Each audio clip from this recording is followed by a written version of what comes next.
Well, good morning, everyone. I hope you enjoyed a wonderful Easter Sunday. I know I did.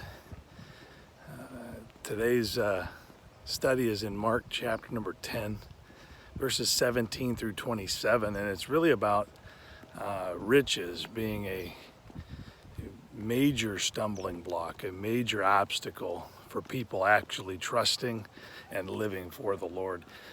It's kind of amazing. A man comes running up to Jesus and says, "What must I do to be saved?" And Jesus says, well, there's these commandments and these things that God has already outlined in his word that he expects. And the young man I think he means well, and I think he actually means that he has really tried hard and was very diligent about them. He says, I've taken care of these things are the things that define my life. I'm a good person. And Jesus really, he looks at him and he has a compassion for him and tells him there's just one thing that is between him and a genuine, thriving relationship with God, and that's his riches, his stuff, his success in this world was between him and the Lord. And when he said that to the man that he needed to give those things up, the young man walked away sad because he had a lot of stuff.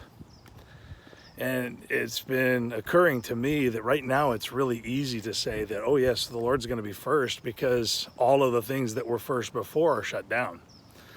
We can't really even succeed in the business place right now.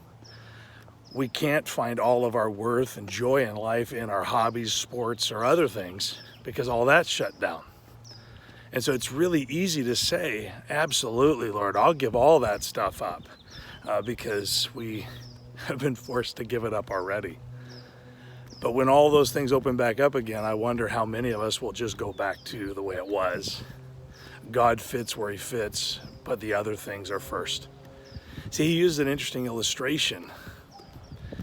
He says that it's easier for a camel to go through the eye of a needle, and the language is such that it's really the eye of an actual needle that he's talking about. He's not talking about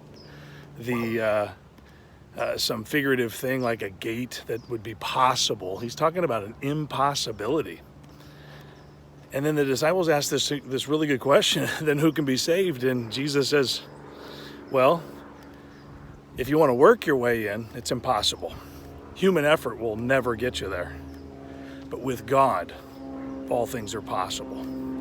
So I want to encourage you today. It starts now. If we're going to seriously put God first, we have to put him first. And if we're not going to put him first, well, then that's just the way it's going to be. So you have to decide today, what way am I going to live? Am I going to be the person that I've always been, where everything else is more important and I just don't have time for the Lord? Or am I going to change that today and have the Lord be number one in my life? Well, I hope that's an encouragement to you today. Enjoy a blessed day.